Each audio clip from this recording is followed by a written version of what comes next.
Is it? Okay, it's working. Awesome. So today we are going to have Tanya Dotlick of Keep Durham Beautiful joining us, and she'll be kind of wandering in when she does. And then for the second half of class, we'll be doing a pruning demo.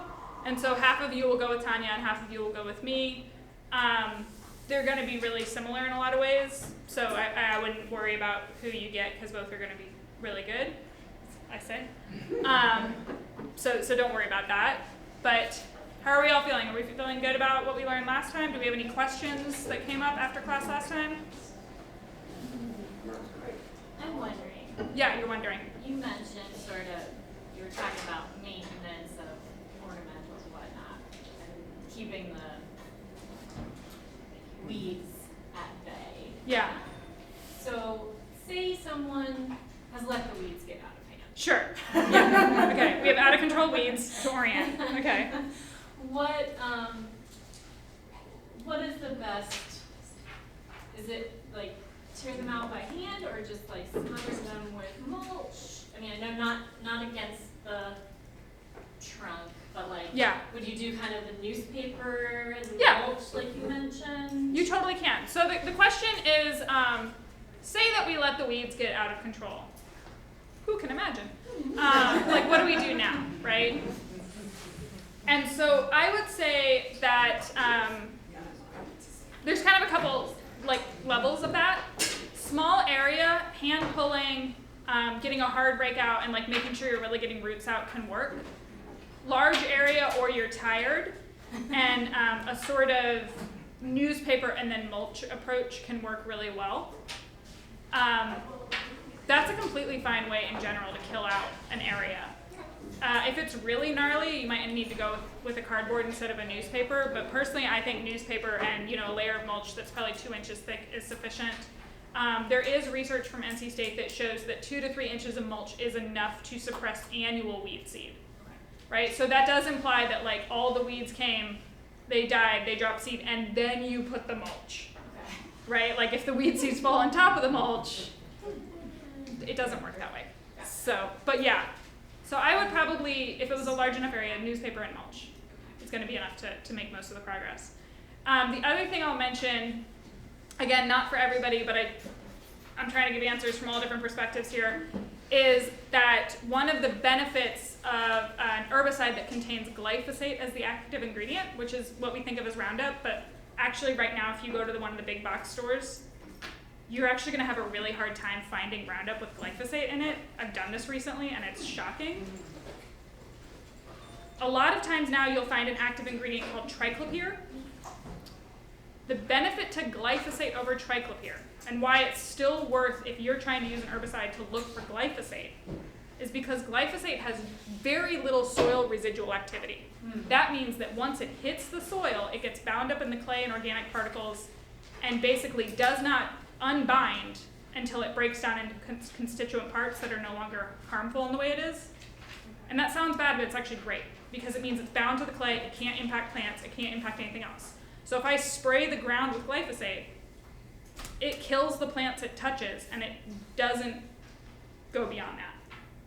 Triclopyr has soil residual activity, so it is one of those ones that if you spray it near a tree, you could be hitting the tree, right? It can go into the soil, hit those tree roots. So glyphosate is a better option. What is the other triclopyr. Triclopyr is often marketed as a woody brush killer, and it's one of the ingredients that now, because glyphosate has a bad name, triclopyr has kind of been moved in to take up a lot of that market. But it actually has some effects that like make it not an equivalent, and I would say a somewhat harder product to use unless you know what you're doing. Yeah, I was literally at Home Depot today looking for glyphosate and couldn't find it. Yeah, I couldn't find it either last time I was there. And I was wondering, like, what do you do? Yeah, should I order online? Do you have a specific brand recommendation? Also, like, I couldn't find the concentration. That seems like you're supposed to have a pretty high concentration. It depends on what you're going for. So what you can do is, some of the big box stores might have it. Certainly the garden centers around here would have it. Even an Ace would have it. Is you can find glyphosate as a concentrate. And if you peel back every herbicide you buy, every pesticide you buy, on the back has a little booklet that's all taped down and taped up. Open it. Even if you're in the store, it doesn't matter. Open it, read it, see if it works for what you're actually talking about. It will have listed what it should kill. It will have listed what the concentrations are, how you make it up. Okay, so that's what I personally am buying that now. I don't actually like buying concentrated products myself. I don't want to have to mix anything. There's very little I need that much of. People say it's more efficient, or it's more cost effective. But like, do you actually need 10 gallons of that product? Like, you're like, no, I needed 1 bottle, you know? So, but you can find it as a concentrate, and that's what I would do. Yeah. I was under the impression that Roundup was being banned in some places, or the aspect, or maybe some ingredient of it was. The glyphosate, yeah. Is it? Yeah. Is that just in some places, or are they discontinuing the product? I've heard conflicting things now. So I'm going to tell you something that I'm going to openly admit to you is probably like 90% accurate, because I haven't looked up the regulations on this super recently, and so like this is from like what I'm pulling in the memory. There are places in Europe where it's basically getting phased out. There are places across the United States where it's getting phased out. A lot of that is based on sort of different assessments of risk and hazard, and whether you think it's a problem or not. And in California and in some places in the western part of the United States, there have been court cases where people have said this caused a lymphoma or a type of cancer, and by jury they were found that it did. But these are people who are basically bathed in this stuff every day for 30 years. You as a homeowner, if you're wearing proper personal protective equipment, you're wearing closed-toed shoes, pants, gloves, and you're being careful with it, you're not going to interact with it that way. And even then, they're having a hard time finding links the way that some of the courts might be saying they're finding it, like research in the court. But again, everyone should do what they feel comfortable with. I'm not saying I'm not saying to drink it. What I'm telling you is that like if there's a targeted reason you need to use it, especially for killing out invasives, is the time I really think about a product like that. Because again, the ecological impact of those invasives can be much worse than the 1 or 2 off ecological impact of using that product. So, I mean, I use it for poison ivy, right? Because I don't want to hand pull poison ivy. Like even with gloves, because then your gloves are poison ivy. Okay, I'm going to dive in just to keep us on schedule, but great questions. There is a sign-in sheet going around. Just make sure you get it before you leave. If it makes its way to the back, send it forward. You know, we can just do this again. Thanks, Tanya. Tanya's here. Woo! So today for class, we're going to talk a little bit about right tree, right place. So what are some of the different site considerations you might have when picking a tree, and what are some trees that might be nice for different places? We'll talk about making the cut, which is all about pruning and kind of an intro to kind of grand theory of pruning, and also what you might be doing actually when you're out as a tree keeper. We'll hear from Keep Durham Beautiful, which will be great, and then we will break and go outside in 2 groups to do a pruning demo. I'll be leading one, Tanya will be leading one. It should be a lot of fun. I suspect that, Tanya, there are still trees in that park that look real rough. So if you want to go there again, that would be great. And I'll be doing a kind of a longer walk. So if you want something that's a little bit closer to the building, you go with Tanya. If you're okay with walking about a block or 2, like around the block, you can come with me. So, all right, right tree, right place. So we learned all about trees last time. We learned about planting a tree, but like let's pick a tree too, right? This is important. So some of the things you might want to consider when you are getting ready to plant a tree are any number of different things, actually. So what is the goal for your tree? Is it shade? Is it privacy? Is it beauty? Right? What are you trying to accomplish in the landscape with that tree? What's the site like in terms of available soil, light, and water? I would never say that I'm going to fix a site to match the tree I want. Right? Start with what your site is like and be honest with yourself and pick the tree for that site. How big will the tree get? Remember, we are talking about a wine glass on a dinner plate. Think both above ground and below ground. Right? So say you have no power lines, nothing like that, so you could plant a super tall tree, but your planting median is this wide, and then it's got concrete all around it. That's not going to work so well, right? Like you need to pick something that's both above and below well suited. And some of the other benefits you can have are things like flowers, bark, fall color, food for pollinators, habitat, right, when we pick some of our native trees. There's so much more you can do with a tree than just plant it and forget it, right? Like, it can really do a lot for you. And a lot of times, if you're kind of thoughtful about it, it can be doing double or triple duty, right? Where maybe it's providing shade and it has really good fall color and it's a native, so it's providing habitat. Thinking through your site, this is really essential. When we think about space, think about things like power lines, buildings, soil volume below ground. So one of the things that the city does when they're planting is they want to be really, really careful about not planting willow oaks under power lines, right? This was a grand plan we had for a long time. One of my favorite things is that actually if you go back and you read kind of some of the works of the arborist who originally proposed the willow oaks, he even has in his writings this idea that, like, obviously the power lines will be buried. This will not be a problem. I'm like, well, kind of. So really kind of thinking about that both above and below ground space. And I'll say be honest with yourself. I think we have all planted a tree or planted a plant too close to something else because it was like looked cute and like the spacing was right. But remember what it's going to be like in 25, 50 years. Yeah. I have a question about power lines. So will we know ahead of time where the power lines are? You know, because we would call Yeah. 611 Yeah. at our house. Would we know? And so I mean above ground power lines, overhead okay. power lines, right? How And about the area lines? so if you're doing plantings with the City or Keep Thorn Beautiful, they will have all that marked. Yeah. And so above ground power lines are why you are seeing a lot of the tree plantings that are going in now being much more diverse species-wise, because they're really trying to accommodate for different sizes, different growth potentials, and even different growth rates and lifespans. Because our willow oaks are beautiful. They truly are, and they make our city in so many ways. But if you plant all one type of tree all at one time, they're all going to age out basically at the same time too. Right? So if instead you plant a diversity of trees with different growth rates, different lifespans, different sizes, all of a sudden you kind of built yourself some wiggle room. So for sunlight, there are varying intensities of sunlight. Southern sun is the harshest, right? So if you have a space that it gets direct sun from the south basically all day, that is a very harsh condition. Western being the next. Eastern sun, that's morning sun, right? Morning sun with like afternoon shade is,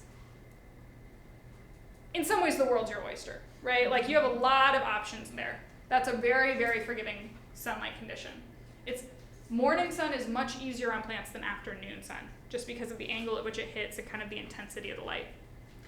And finally, northern side of a building, you're in shade, and that can be pretty hard. It's important to remember that sunlight changes throughout the year, right? So in the summer, so in this building, this is north and this is south.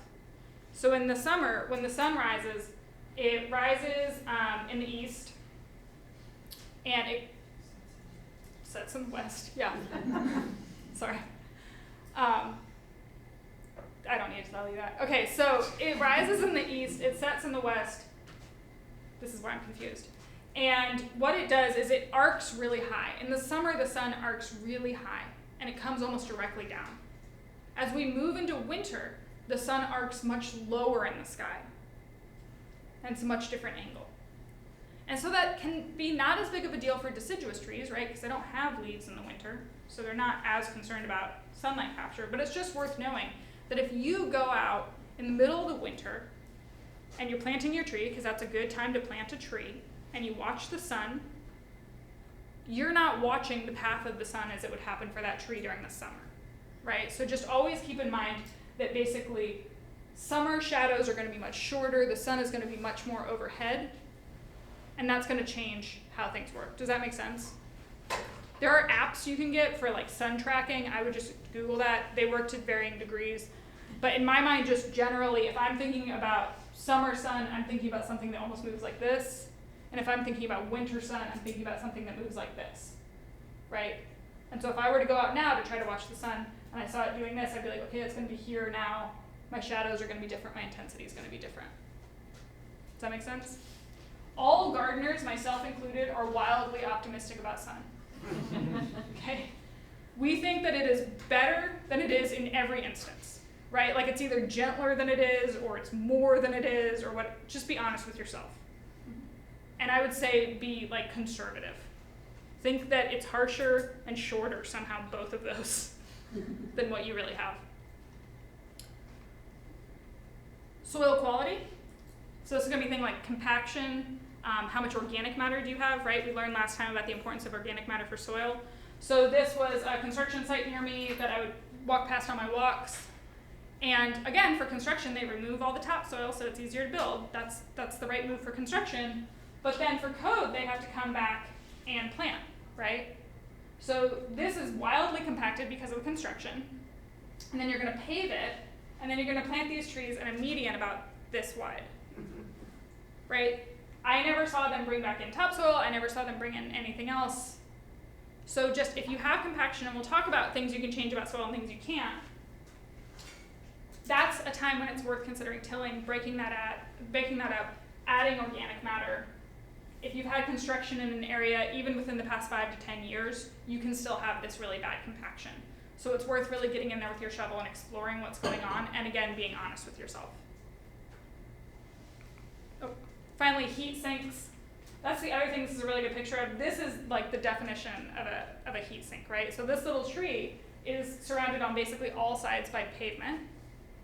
All of that pavement is going to absorb the heat during the day. It's going to radiate it out at night.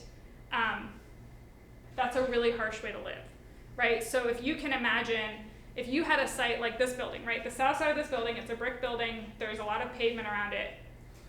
It's got southern sun, obviously it's the south side of the building. If I tried to plant a plant on the south side of this building, it has got to be tough as nails because it is going to be hot, it's going to be direct sun.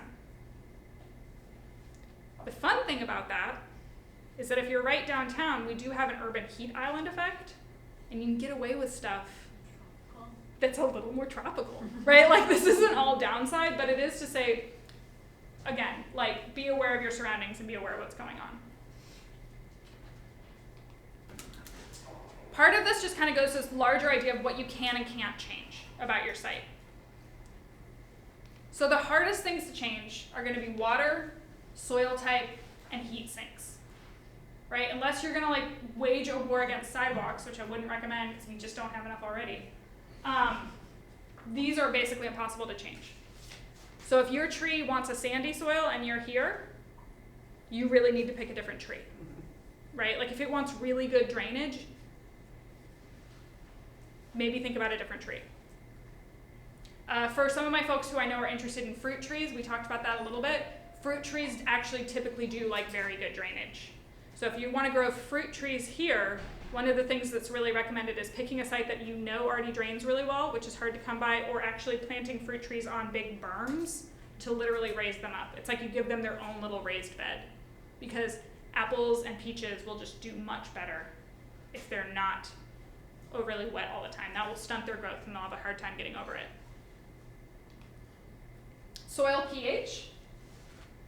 It's hard to change soil pH actually. It sounds easy because you can just throw down some lime, but again, remember that tree can live 100, 150 years. Like who's gonna be liming in 75 years, right? So this is a picture that my mom sent me that I just love. My dad is a forester by training. We live in Indiana. Well, they do. And so they had a pin oak on their property, but the pH was wrong. And so because the pH was wrong, it couldn't take up iron appropriately. And so its leaves would turn bright green, which is a sign of like an iron problem. And so every year he would go out and he would pound in iron stakes, which is kind of an old school fix for this. And he just did that every year for like the 30 years they've lived there. And finally the tree died and they cut it down and you could see like what he had been doing, right? Like here's when he started doing it, right? So this is, you can change pH for perennials. You can change pH for shrubs. Pick something that is suited to the pH for trees. Soil biology, this can be hard to change but not impossible at all. And the way that you really change this is by changing organic matter, right? So as you add organic matter, the soil biology will improve. It will get better. This is why we do recommend, giving trees nice, good mulch, giving them plenty of space, amending slightly with organic matter when you're planting if you want. I wouldn't amend heavily because you don't want to make such a nice condition that they don't go out and explore with their roots, but adding this back, and in general, in your garden and in your landscapes, adding organic matter. And finally, compaction. Compaction can be fixed, but again, remember, tilling is pretty harsh. We don't recommend doing it regularly. It's one of those things that's kind of like, I like to think of it as like taking an antibiotic.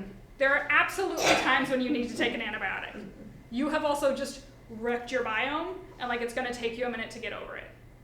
That's okay. That's okay. You can recover. It is totally fine, right? There's a reason now a lot of doctors will prescribe probiotics after you've taken your antibiotics. So tilling can be useful, but again, very sparingly. Does that all make sense? So we're going to go through a couple of different sizes of trees and things you might consider, and then some ways to find trees that you might like. So I'm a huge fan of some of these kind of shrub-like multi-stemmed trees. These are things you would be picking for kind of interest, beauty, maybe a landscape function like adding fruit or flowers. They're often multi-stem. They're typically less than kind of 15, 20, 25 feet tall. They're smaller trees. They can be wide though, for sure. So like we have a serviceberry out in the front garden. That's a great example of one of these multi-stem trees. One of the things I think is really interesting is that normally I would think of a crepe myrtle in this group. City of Durham has planted a lot of single-stemmed crepe myrtles, which I think is great because they're a little bit more compact, but typically we're looking at multi-stemmed things here. Some examples that are really fun can be things like witch hazel, fringe tree, serviceberry, like the one we have out front. I love sumac. I think all manner of sumac are beautiful. They have beautiful berries. Hazelnut, all sorts of interesting stuff. This is where you can really kind of have fun with natives, and a lot of times these can fit even in smaller spaces. Yeah? Real quick, is this for just kind of like homeowner use, or as tree control volunteers, I'm assuming the tree will be selected? They'll be selected. Yeah. But this is kind of, it's mostly for homeowner use, but sometimes it's nice to go out there and like see the little tree and be like, I've heard of you, Yeah, thank you. Yeah, for sure. So moving up in size a little bit, the small maturing trees that are truly a little bit more tree-like, they tend to be more upright. They tend to have a central leader, which we'll talk about that in more detail, but sometimes they have multiple leaders, but it's not like you're seeing 3 to 5 stems coming right out of the ground, right? This thing starts looking more like a tree. Some of the ones that I really like in this group are, a lot of these are, they're kind of forest edge trees. So they tolerate some shade, they like sun, but they definitely are low understory trees. So redbud and dogwood, for both of these you can plant either native or there are closely related non-natives that can sometimes handle harsher conditions, which we'll talk about a little bit later. Japanese maple is a classic. Sometimes I think people like to rag on Japanese maple, but like, I think we've all seen a beautiful Japanese maple in our day that we're like, you're a good looking tree. And if you haven't, go to the J.C. Ralston Arboretum. Yeah, you want to be converted. You'll see one from anywhere you stand. Yeah. Ralston was committed to them. So the thing about Japanese maple that I will say is that typically the lacier the leaf, kind of the more finely cut it is, those tend to be more sun sensitive. So a finely laced leaf will kind of burn up in too much sun, whereas if you get something with one like a good fat leaf, it'll tolerate a little bit more. Star magnolia, American smoke tree. A lot of trees in this group have dwarf and weeping varieties. So this is Ruby Falls. It's a variety of redbud that is both purple and weeping. So there's some really interesting stuff out there where you can have natives but weirder. And so a lot of these are useful because, to be totally frank, a lot of us want beautiful, weird things in our garden. And what? Is that Ruby Falls? Yeah, this is Ruby Falls. And that's kind of a hard example because actually there's research showing that red leaves are actually less good for pollinators. But I will also say that if you want something that's a native but weirder, I would consider some of the redbuds, even some of the dogwoods, as kind of fun things to think about. medium maturing trees if you have a little bit more space. These often will have a rounded form at maturity. Sometimes they'll have a vase-shaped form at maturity. Height can be very responsive to site conditions. In general, that's true, right? Like the size they give you on a tag is always kind of an average size after a while. If it's happy, it's going to get bigger than that. It's going to get wilder than that. Some of the things you might see in this group would be things like maples, elms, willows, pawpaw, which is really funny because it's like a native tropical fruit, which is great. Honey or black locust, river birch. I think that this is a fun group because you can get some really cool interests. So you can have things like, this is the winged elm that has these kind of winged structures all over it. If you look up into a winged elm, you will think it has a terrible fungus or something if you're not familiar with it. But once you see it, it's really pretty and distinctive. Cool flowers on the pawpaw, great exfoliating birch or bark on the birch. Just like a nice group of trees. And then finally, the largest trees you're going to run into. These are going to grow over 60 feet tall. These are the ones who are going to be phenomenal shade trees. These are going to be absolute like specimens wherever they are. This is kind of a gift to the future, right? To some degree. Biggest benefits with biggest space. Some of these, I love tulip poplar. Neither a tulip nor a poplar, as another agent I know says. It's actually closely related to magnolias. American beech, catalpa, which has these great weird pods. Pecan, bald cypress. A lot of these you have to be a little bit careful with. People get weird opinions about trees and they'll say that they like drop too much stuff or they're messy. Tulip poplar has a reputation for that, catalpa has a reputation for that, but that's cool. That is a green and orange flower, right? That is really fun. The tulip poplars, they tend to bloom up high. Yeah. So if you have a 2-story house, you get to see that those blooms really Yeah. well on the second floor. It's awesome. Yeah, and if you go walking on the trail over there, there's a bunch of tulip poplars, and you'll just be out walking, and then all of a sudden you'll just notice carpeting the ground these flowers that have dropped, and it's wild. They're magnolias, so they look prehistoric, right? They're wild. And again, this is where we think about oaks, right? And we talked about oaks a little bit last time, where oaks are providing habitat, they're providing food, they're providing so much, they're providing shade, cooling cities, right? We talked about evapotranspiration, so they're cooling cities also through evaporative cooling, right? They're doing a lot of heavy hitting. If you have space in your yard, I would always consider planting one of these, because also,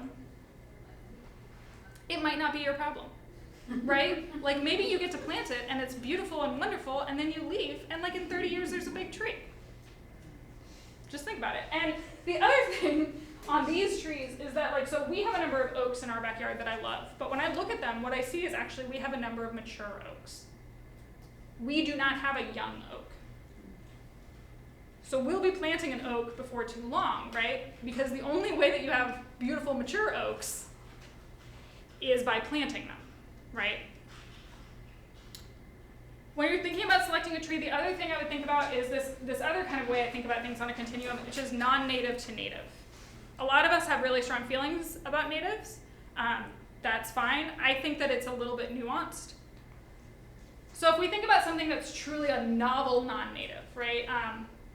I think about something like Edgeworthia, which I think is beautiful. This is actually a shrub, but it's like weird and wonderful, and I love it. But it doesn't have a close relative here. It's great, it has a scent, it's beautiful, I'll always have one in my yard, but I don't see a lot of eating on the leaves. So sure, it's photosynthesizing, sure, it's taking up water, but it's not feeding much, right? Because there's no close relative. We have related non-natives. So this will be things like the Chinese redbud or like Coosa dogwood, where they're closely related to one of our natives, but they are not the native species. They're not from here, but a lot of things can still recognize them. There's a fair bit of research actually showing, even by people out of Doug Tallamy's group, that pollinators and herbivores can find these plants. They might not be as successful on them, but they can find them, they can derive value from them. And a lot of times the benefit to some of these plants is that they can handle harsher urban conditions than their native counterpart.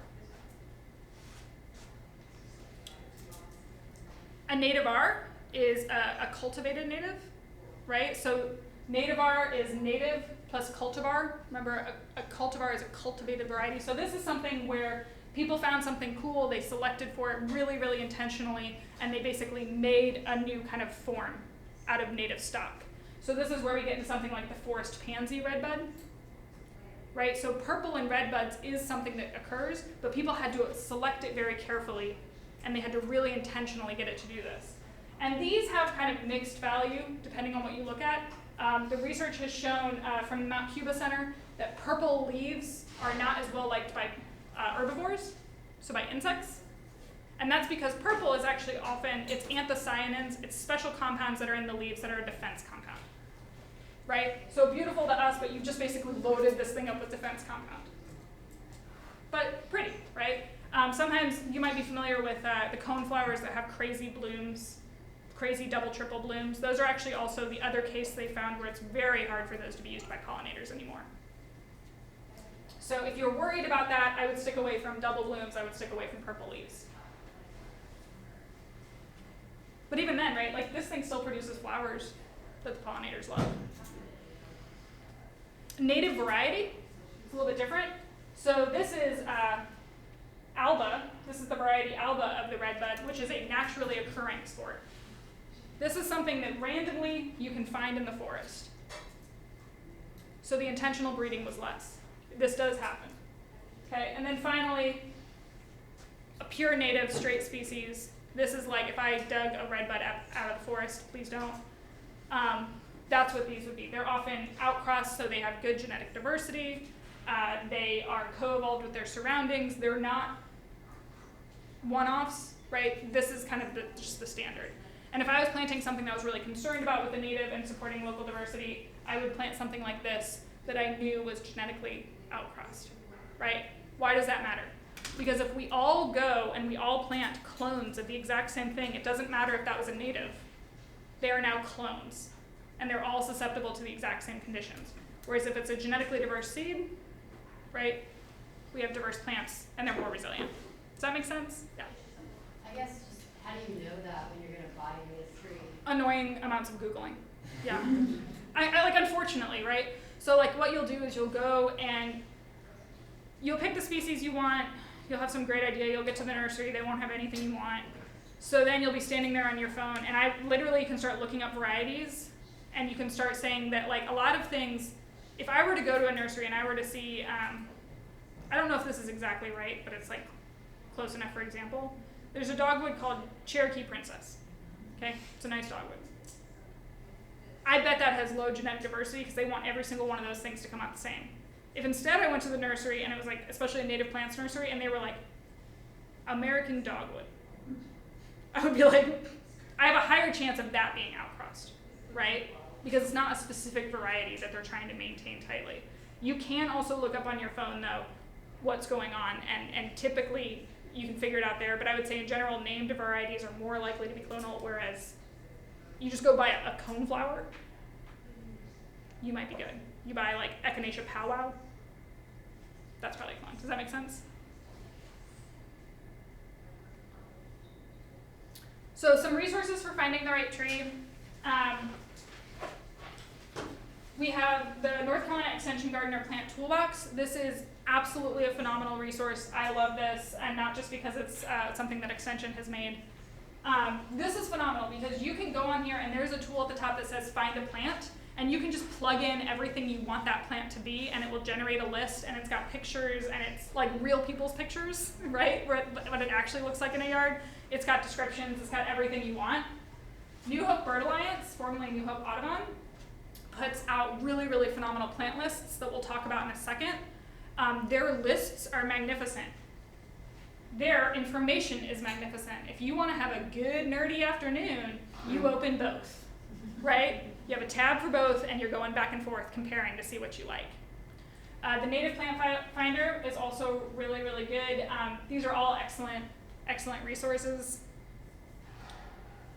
Diving for a minute into what some of these New Hope lists look like. Again, don't get overwhelmed. I'm not actually trying to get you to remember any of this. I'm trying to show you the format of what these look like, okay?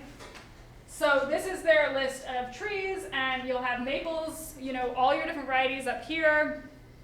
Scientific name, height, width, sun, shade, they'll say like sun to part shade, wet to moist, soil moisture, when it flowers and when it fruits. Really helpfully the number of caterpillars supported, right? New Hope Bird Alliance cares about birds, birds care about caterpillars, so they care about caterpillars. Other benefits, this is really cool. There are codes for this, you don't have to remember this, but it'll be things like a nectar host, a larval host. So which part of the life cycle does it support? Because ideally you want to be supporting all parts of the life cycle. It's a mean trick to play to like have a bunch of things that support the adults and nothing that supports the babies around. The other way that they organize these lists that I think is extremely helpful is you can get them organized by keystone. And so that's actually the number of pollinators supported. So you can see native oaks up here at the top, 488 caterpillars supported by the oaks in general. And so this is really useful because if you're trying to find something that's the most bang for your buck, you can kind of just work down this list until you find the one that is the right thing for you, right? This is where it's really helpful to have something like the plant toolbox open as well, so you can actually see what they are, how big they are, how it's organized. And this I just love. I love this so much because it's so helpful, because I think a lot of times when we're thinking about native plants, and we're moving past this, but a lot of times when we're thinking about like native plants, we're thinking about things like monarchs and milkweed, right? Milkweed supports monarchs, so plant milkweed, which I agree with. Like, I'm not coming for monarchs. However, if a native plum or a Carolina cherry laurel is going to support 360 species, there's some benefit to that too, right? These species that support a huge number of other species can be so impactful, right? So like 100% plant your milkweed. But think about this too, right? Think about how you can kind of like get the most bang for your buck on these plants. Can I ask a basic genetics questions? I'm still trying to figure out genetics. Yeah, me too. If you're in a neighborhood and you see a red bud that you think is really pretty, Yes. and it has 1,000 pods on it and 20, little sprouts coming up. I know you said don't dig up a red bud, but certainly in an urban environment. Oh yeah, do it they there. Self-sprout all the time. Don't even ask them The anymore. offspring are now a native variety, a native? I would expect them to be, but right, it kind of matters what that parent I was. mean, I'm sure they bought that at a nursery and that was a fancy tree, and now we're taking its genetic next. Do you call that something? I don't even know what I'm doing. Oh, I'd call it a mutt. I mean, like, so, which is great, right? Like, there's like genetic strength in mutts. And so, what you probably have there is you probably have a variety. What matters for us to understand in this equation is whether that plant outcrosses or selfs. It's actually really important to think about. Like, there are a number of plants out there, and you have to look it up. It's different for each plant, but redbuds probably outcross, where they preferentially will like pollinate themselves. So I'm adding that just to make this more complicated because that's what we need. But assume that it's a red bud, so it's got pollinators, so it wants to be pollinating. It was probably a named variety. It probably just got crossed with another named variety by some enterprising bee. And now whatever is coming up is going to be something, right? It'll be a red bud, but we don't know what it'll be like. So if you like that tree, get that sprout, right? Don't be going for seeds. Be going for actual tissue from the plant and propagating it that way. So if it's seed, then it can go back to one of them, like one of the. It will be anywhere between the two parents, including the extremes. And we don't always know what that means, right? Like, we will see everything. Yeah. Do you have any thoughts on the Arbor Day Foundation website as a source for information? That's something that I was looking at trying to pick a tree for my yard. Yeah, I'm into it. It's good. Yeah, for sure. We do secretly have an excellent source of native outcross seeds in the trees in the room. So, this guy. Isn't that your hobby, basically? Yeah, I'm just learning as I go. I would hardly say that I know what I'm doing. Yeah, so. I would make a plug. There's a cool reference, the USDA Native Woody Seed Manual. It's a beast. It's 1,200 pages long. It's a PDF that you can search it. It's like beach reading. Yeah. Yeah. So like if you look up any of the red bud, it'll tell you the different ways you can propagate, which is most successful. It's like a PhD book, so it's hard to read. But if you are a real nerd and want to learn stuff, then We are. I've been kind of diving into it a little bit. It's hard, but there's a ton of information there. Yeah. So there are a number of groups in this area now that are basically propagating collected seed to get these genetically diverse plants out to people. So And they're doing it because it's cheap. yeah. Seed's free. Seed's free. It just falls from the sky. Okay. So we're going to transition into pruning. Sounds good? I just like this picture. It's like the only time I get to use it. Please don't do this. Unless they're yours, at which point have fun. Okay, so some of the reasons to prune. Maintaining plant health. This can really actually help. Increasing light under the canopy. For many of us as gardeners, we might occasionally wish that we had a little bit more light, and kind of conscientious pruning can do that. Improving safety. That can be important both when the tree is young to set it upright and as it gets older. Improving ornamental aesthetics. There are any number of different pruning styles that are just about like how you want that tree to look. Managing growth and size. I would typically be pruning to manage kind of growth and form. If you're trying to manage size through pruning, that's going to be a losing battle. But we can't always go back and change what was planted, right? And then finally, training young trees. So many of our trees are used to living in higher density. They're used to living in more of a forest situation. They expect to be competing for light. And so they put all their energy into putting out as many branches as possible in case one of them might hit the light and be the winner, which means that in open spaces like this, they can end up looking like shrubs, right? They don't have this good form that we would want from them. And so if you look at this tree, which we'll come back to a little bit later as well, it looks like a nice tree, but right in here, because it's a Chinese elm, really quickly it starts having too many branches and it doesn't have a central leader anymore, and those are going to be kind of hard points for the tree as it gets older. So just one thing I really do want to kind of harp on. We talked about this last time about how there are trees that are meant to be funkier and there are trees that are like central leaders, right? You would never prune a Japanese maple for the most part to be like like standing at attention sort of situation, right? Like you want some funk to that tree. There are different styles of pruning. There are also different natural shapes to trees. If you're not sure about what you're approaching, it is always worth taking a step back, looking at the tree that you're working on, looking at what it should look like as an adult and what your goals for it are. Because it's really easy to get out there and be like, I'm pruning for a central leader. And you're like, that tree doesn't have a central leader. Or maybe you wanted to prune it to be prettier, right? Like maybe this is your artistic moment. So just really think about what the tree you're working on is. Small trees in general, I tend to let do their own thing as much as possible because that's kind of part of the beauty of so many small trees, right? Is that they have the space to just kind of be whatever they are. So we're gonna go through pruning basics, we're gonna do a little bit of review, and then we're gonna talk about kind of the steps that you'll take with pruning. And we're going to be talking mostly about pruning small trees because as a tree keeper, it's really setting up young street trees, mostly what you'll be focused on. So limit pruning to 1/3 of the canopy per year, less for mature trees. The way I make sure I'm doing this is that I literally, as I'm pruning, I try to pile almost everything like in one pile so that as I'm stepping back repeatedly to check my work, I can look at the canopy, I can look at the pile, right? And I can keep myself on track.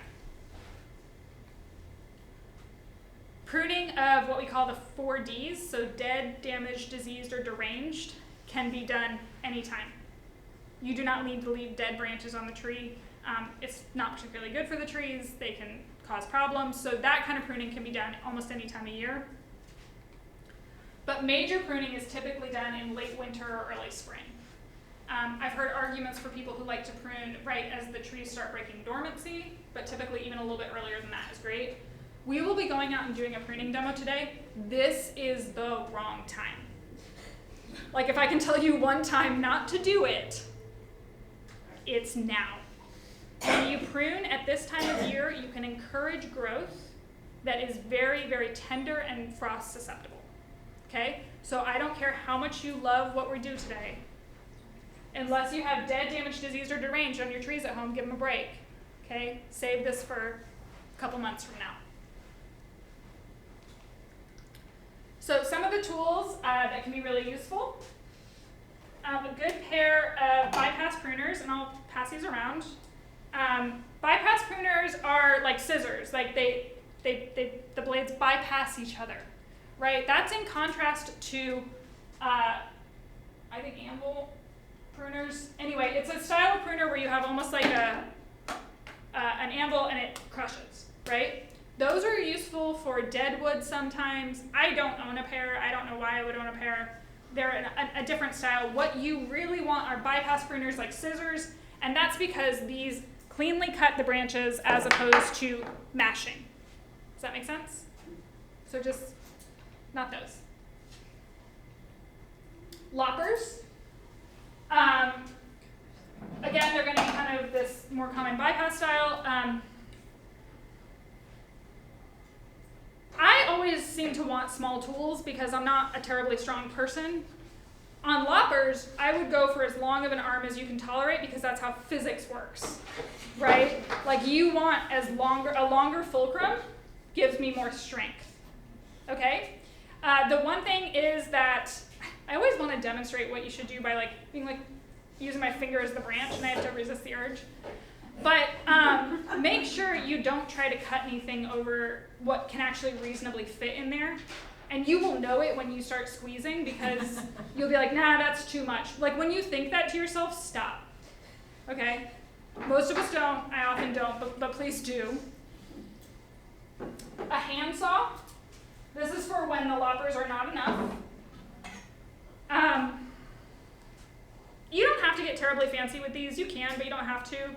I do like something that folds because otherwise I always think I'm going to be more careful than I am. So this is really helpful for that. Just get something that's really kind of marketed for this sort of work, for pruning, because the blade will be set up appropriately to have kind of the right push and pull cutting action.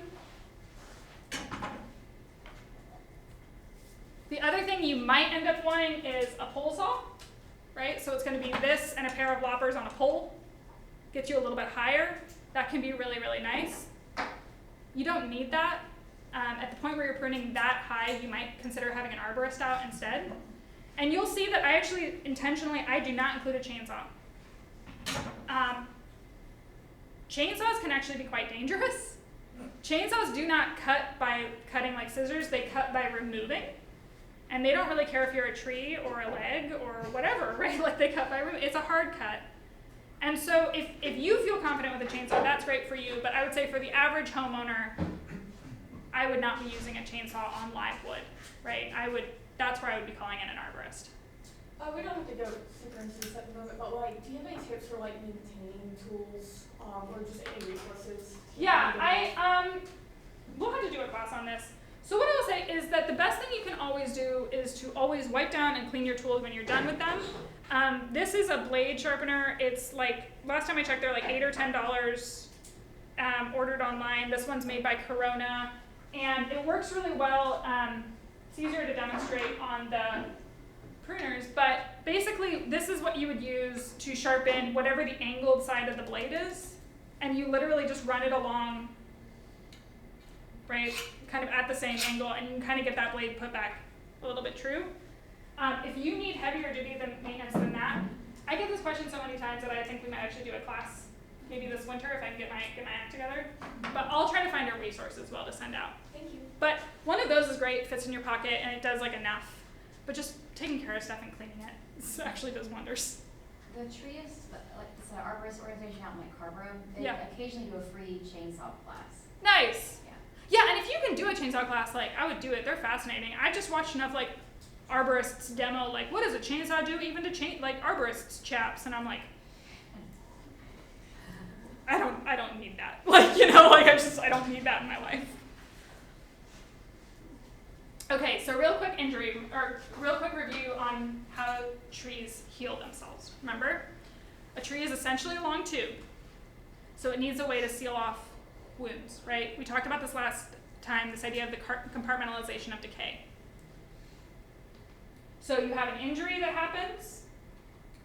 Wall 1 is going to plug kind of the xylem, so it's going to plug basically the tube element of it, right? So that's not moving back up and down.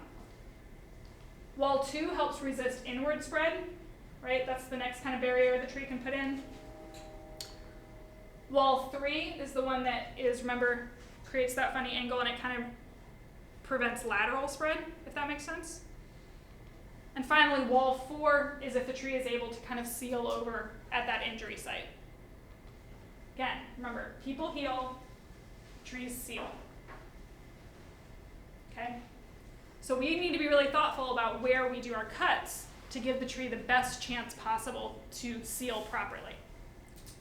And we'll talk about that especially when we think about some of the different types of cuts you can make.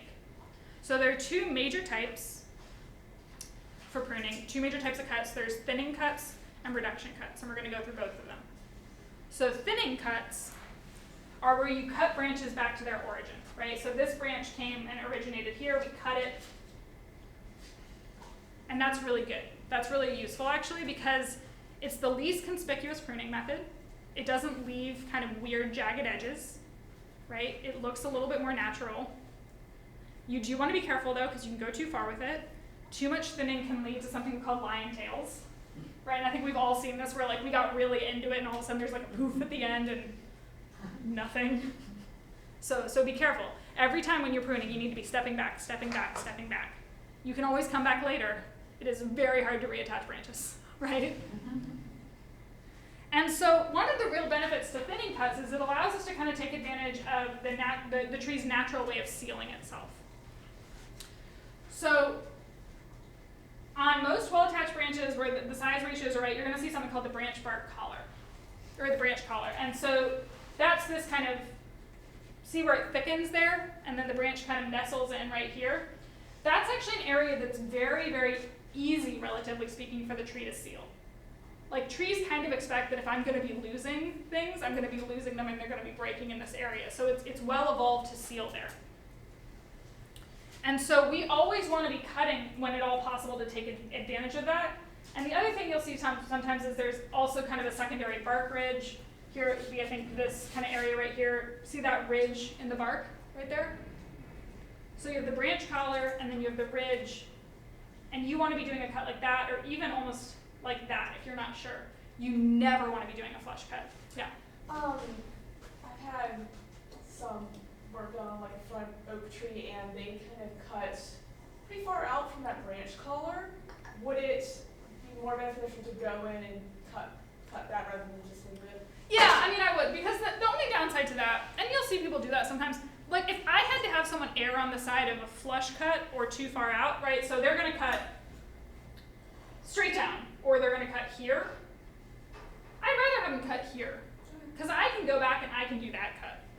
Once they've cut straight down, that whole area is opened and you've taken out the point on the tree where it's going to naturally seal. You've created a massive wound, right? This is a smaller wound than if you cut straight down, and the tree's able to handle that better.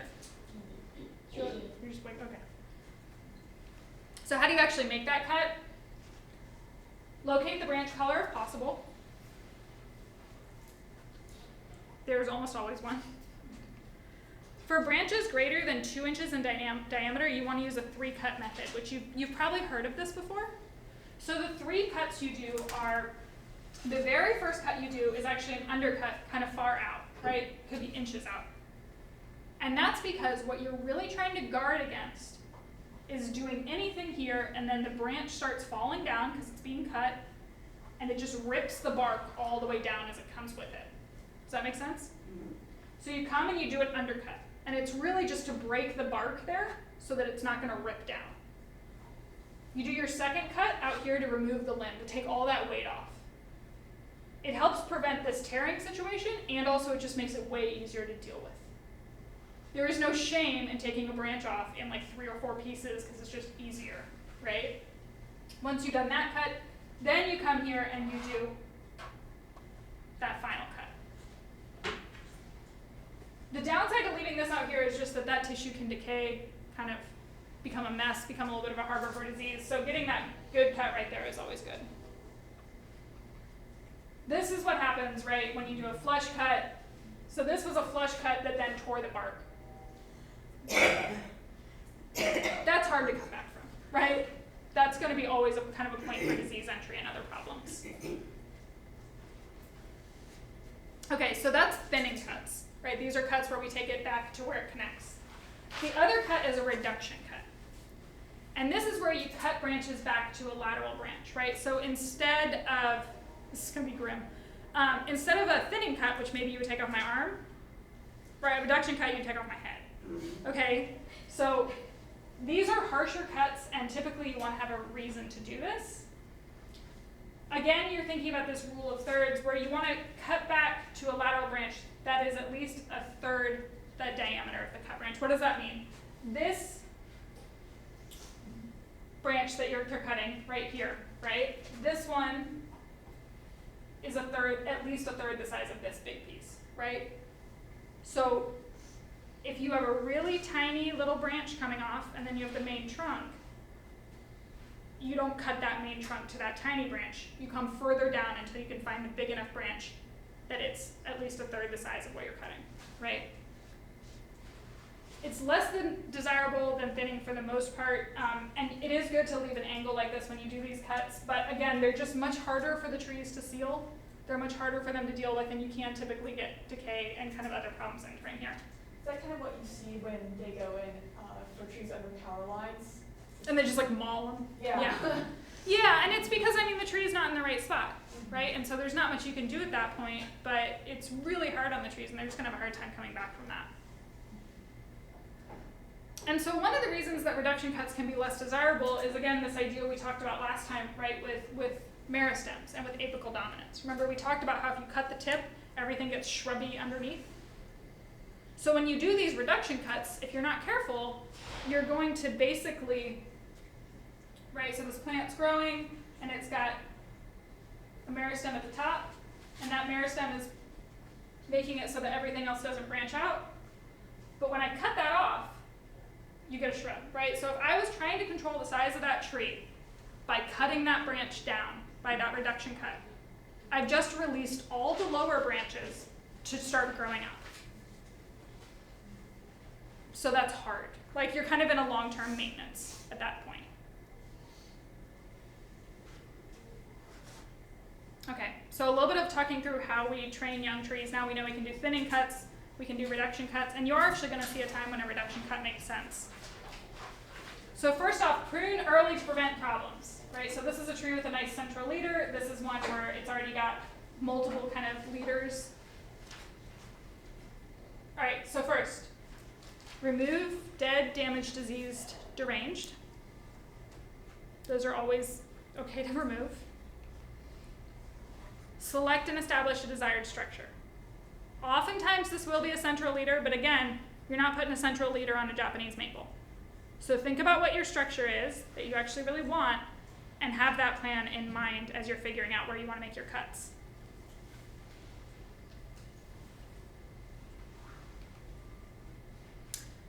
Okay, establish a lowest permanent branch.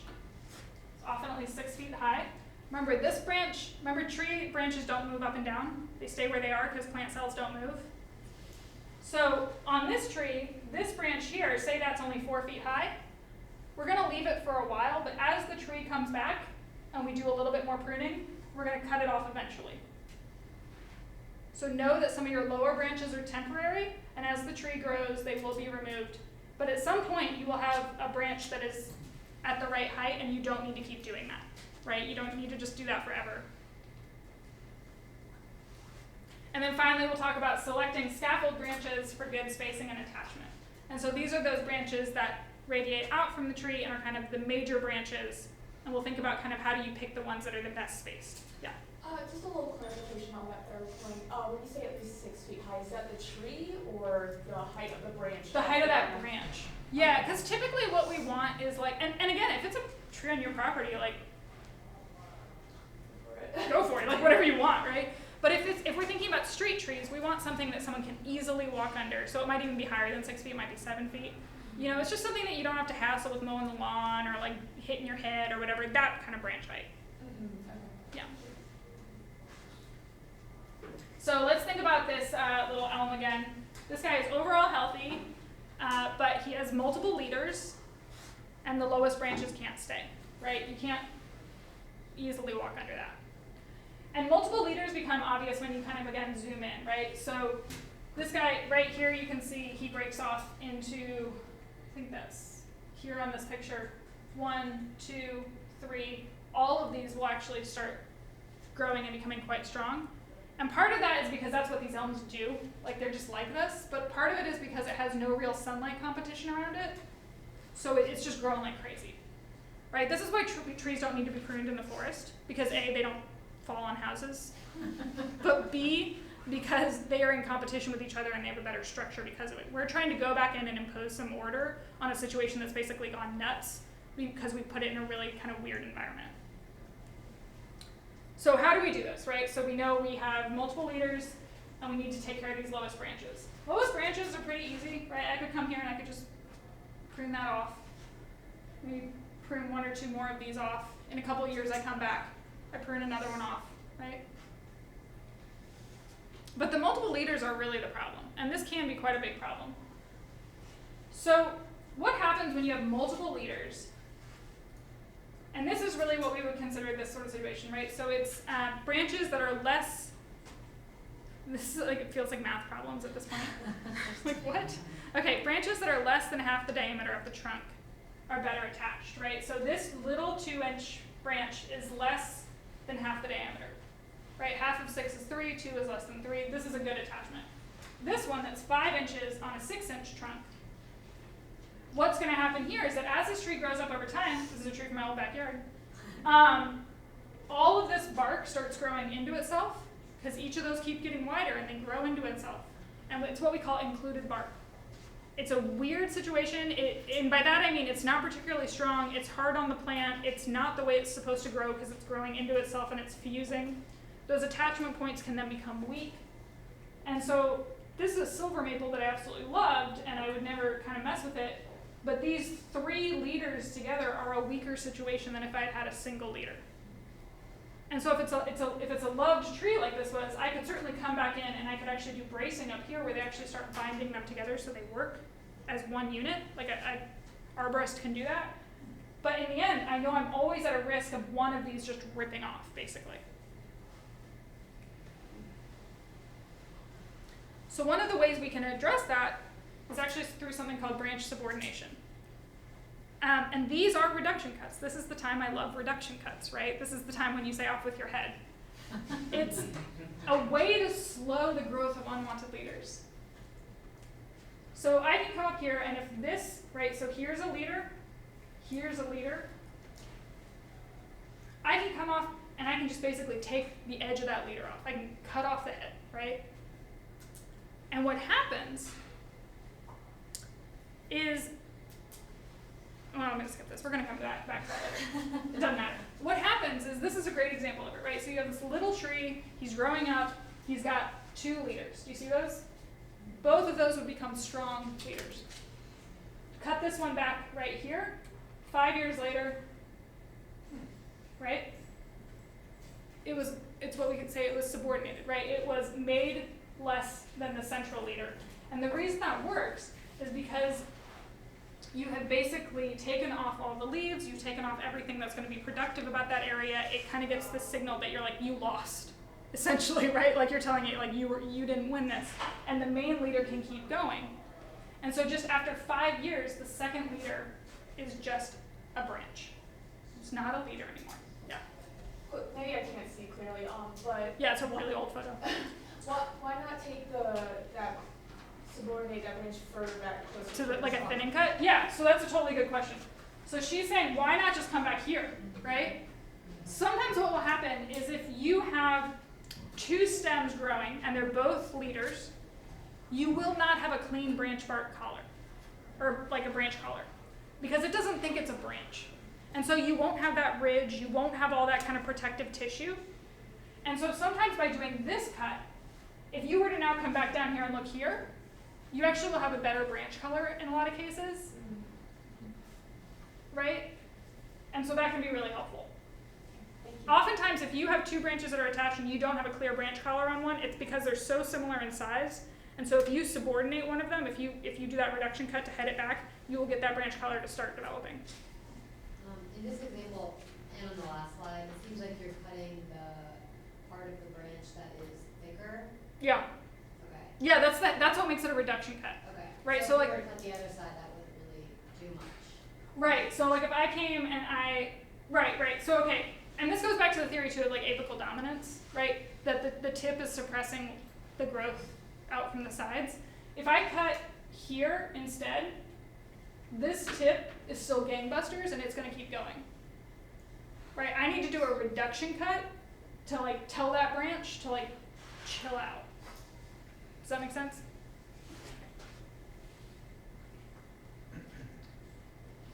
So that's kind of a special case. That's like why like people are really hard on reduction cuts, and I'm like, there's a time and place for everything. But for the most part, if you have a central leader, if you catch it early enough, you can cut it back. If you don't think that there's a good enough bark color, you can do this approach. One thing that I will add to you, because life is full of nuance, is that it can be really, really hard with street trees to know that you're going to be able to come back 2, 3, 4 years later. So sometimes you just go in and you do the hard cut because you're not sure anyone's coming back for it. And that's okay too. All right, so we're going to hurry up. But the last thing to think about is selecting scaffolding branches. And this is this idea of not only how are the branches organized kind of up and down the tree, but how are they organized around the tree. And if you have to make choices about this, it's good to have evenly spaced branches, right? So you might have 2 like this, and then 4 feet up, you might have 2 like this, if you have a choice. Nothing is ever actually that clean, but if you have a choice, it's nice to get your branches spaced out around the trunk. A really good branch attachment angle is 45 degrees. It's one of the reasons that Bradford pears are so bad, is their angle is too tight, and so they tear easily. So if I have to choose between 2 branches, which one I like better, I choose the one that has an angle of attachment closer to something like 45 degrees. Tighter than that, you're out of there. Okay, so pruning workflow. First off, step back. Step back. Assess the tree and make a plan. What kind of form do you want? And where do you think your lowest permanent branch is going to be ultimately? You might not prune that far this time, but it's good to have a long-term plan for what you want to do for that tree. Remove your 4 Ds first: dead, damaged, diseased, and deranged. Thinning cuts keep things looking more natural, so stick to thinning cuts as much as you can. And keep your pruning to 1/3 of the canopy or less. Older trees want even less than that. But for straight trees, for young trees, 1/3 of the canopy or less, keep it in a pile next to the tree you're pruning. It really helps. Do not feel bad about calling a professional. Okay, it is cool to say like, that's great, I'm not going to do that. What you're looking for when you're looking for a professional is certification. ISA is a really, really good one. You will meet a lot of ISA certified arborists and master arborists. This is a great certification. You're looking for someone who has insurance, someone who has references, and a clear quote and contract. I will include this, but this is a way to look up your local ISA arborists, and I'll include a document kind of that Extension has put out on kind of more involved in this process, but it is totally fine to hire an arborist for any or all of this. It's really nice to have someone else lug off the branches, right? Okay. So, what I'm going to do at this point, do we have any questions? Yeah. Could you explain the deal with topping and pollarding? And I feel like one of them, I know topping is terrible and pollarding is more accepted, but I still don't think the difference between the two. There's not a huge difference. Pollarding is like a really strong commitment to topping. Like you're going to come back year after year after year and top it in the same way every single time and cut off all the branches that come out of it. But this goes back to this idea of like, there are different cultural practices around pruning in different areas. So you'll see pollarding a lot in a lot of like European areas, whereas like here we act like crepe murder is the worst thing ever. I mean, we have a name for it, right? It's crepe murder, which is kind of just pollarding crepe myrtles. So I would say I personally wouldn't do it because it causes weak branch attachment, but I also think that there's a lot of cultural diversity in how we prune and what we want our plants to look like. And I kind of think it just gets into that space, you know? Yeah. If we had a street tree that we're concerned about, who should we contact? I think you can always get with the City of Durham's arborist. Tanya, is that the right answer? I would say calling Durham one call Yeah. is probably the best Yeah. switch. It will go directly to them. It's nice. We all like to have a filter as government employees. Sometimes you want like a first line of defense. But yeah, they're pretty responsive. So with that, we're in a little bit of a time crunch, but Tanya, I just want to give you the floor to talk about Keep Durham Beautiful and the whole thing.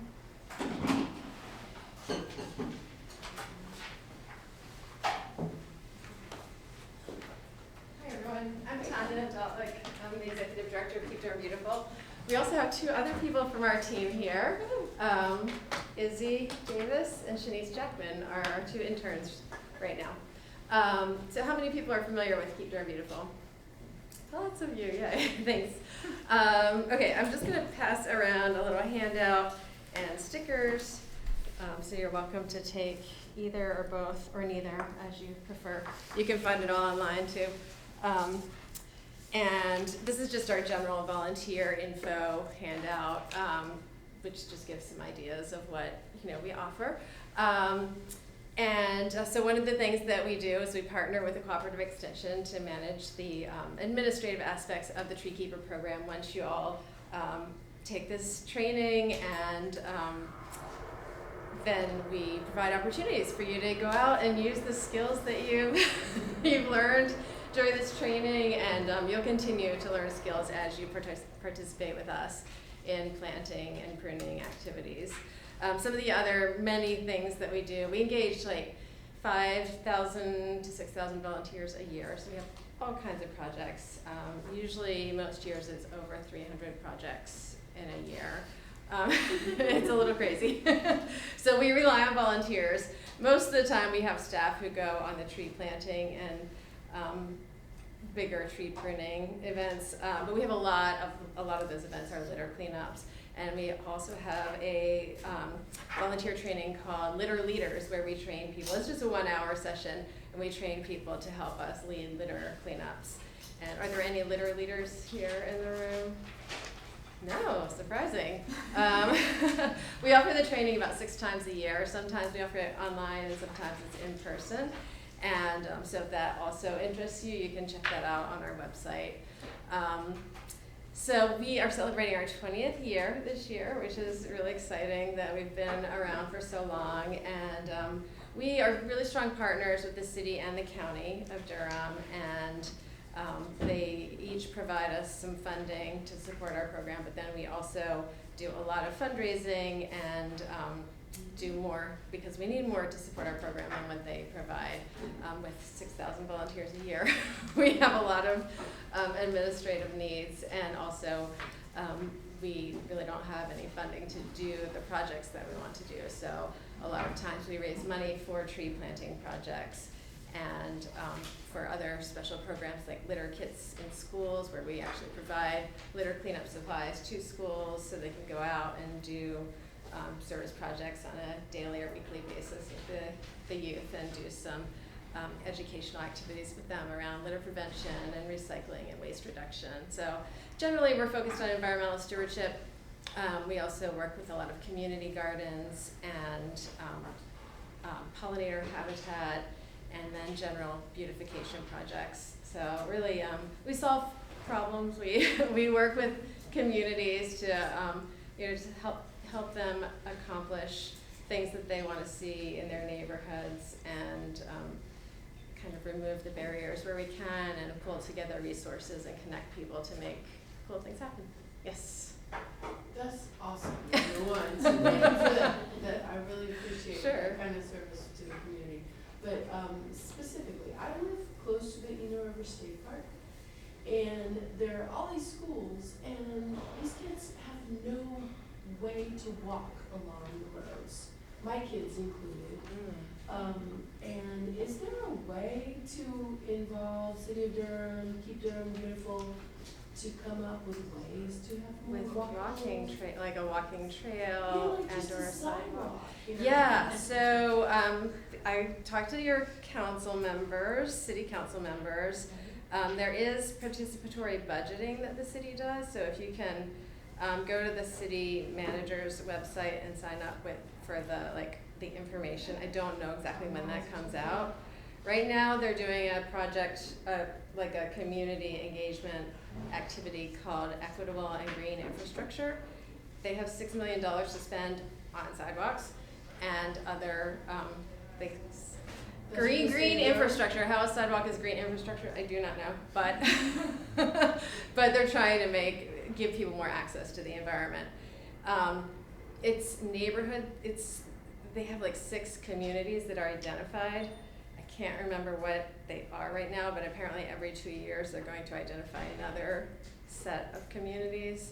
So the projects that you propose through that, which they're collecting feedback in the next month, so it's really good timing if it is in that neighborhood. They have to be in those areas. But I would just say, start reaching out, see if you can get in on participatory budgeting and see if there's, and there are places you can go to find a list of the proposed sidewalk list. So they have plans for sidewalks. They don't have funding for them all, but. Is that through, so That's the also a council city. this year, I just moved Yeah. here about a year ago, but I'm Oh, yeah, seeing, yeah. like, all of a sudden they took Right. down all these trees Yeah. on Guest Road. Yeah. Near the, everyone like, Huh. who allowed this? Yeah, I mean, the tree Yeah. cutting could be, we get questions like these all the time, and we can talk more about this specific thing if you want to reach out to me. Yeah, of course. But yeah, and Durham One Call is also a great place if you have a specific concern to report. It's 560-1200, 919-560-1200. Maybe not for a request like sidewalks, but if there is an issue, like if a tree is dead or broken, or falling over, or if a sidewalk is cracked, or if like a storm drain is backed up, anything like that, that's a great place to report it. And they will route it to the correct department. And all of those requests are tracked so that they do get, hopefully, attention. There was another hand out here. Oh, I was just gonna say, I think that might be related to the sidewalk ballot initiative that's gonna be Yeah. in November. Yes, There's something about a big pedestrian and project. cycling. Yeah, there's a big project to Good point. expand some sidewalks, and there's resources like maps you can see that are talking about expanding. Thank you for sharing that. So yes, don't forget to vote. Yeah. So I won't take too much more of your time right now. I know, because I know we want to get out there and prune. We have a newsletter that comes out twice a month that is really chock full of information, not only about things that we're doing, but things that many of our partners are doing in the environmental sphere in Durham. So you can get to that if you go to the homepage of our website and just scroll to the bottom, you'll find the place to sign up there. But yeah, we're very much welcome your inquiries. So if there's stuff that that piques your interest, definitely reach out. And also we have events going on all the time. So this is Big Sweep Month, so we have lots and lots of service projects this month, mostly around litter cleanup. But it's a fun way to get out and get involved, and tons of things. Yes. Y'all are starting to do some invasive plant removal too, right? Yes, yeah, and that's something that we can definitely send to the tree keepers, because now that you're gonna know how to prune and wield loppers and things. It's Can we volunteer our yard? But yeah, we're always looking for leaders, people who want to lead invasive removal projects, because we're a permanent staff of 2, and then we often have awesome interns with us, but they're here for a very short time, so we're very small staff, so we can't always get out there and be leading them. But if you're interested in leading a project like that, we can identify locations and then funnel volunteers to the project. And if you know of a spot specifically, we can also work with you on that. One more question? Yes. The rose of Sharon and the butterfly bush, they are considered as invasive, but they attract a lot of butterflies. Should we keep them or remove? Yeah, I would say that's a matter of personal preference. I don't think that either of those are on the absolutely must pull out list, because they're not invading the forests. The plants that are invading and crowding out all of the other native trees, those are the ones that I think you want to focus on removing. But if it's something you like, I would not worry too much about either of those two. I don't know, but that's a good question for Ashley. What would you say? I think She's it's nodding. fine. Yeah, I mean, I don't know that I'd be putting them in at this point, but I might tolerate one if I thought it was real good looking. Yeah, yeah, same. I have a rose of Sharon that I keep looking at pulling out, but it's enormous and I haven't gotten around to doing it. So, all right, so would you like to instruct us? Oh, and I'm also holding up here a volunteer sign-in form, which I don't think we need to do today, but we do, when we do service projects with volunteers, we have like volunteer safety guidelines and a sign-in form. So if you ever are out like doing a project for us, you'll have one of these and safety guidelines. Nice.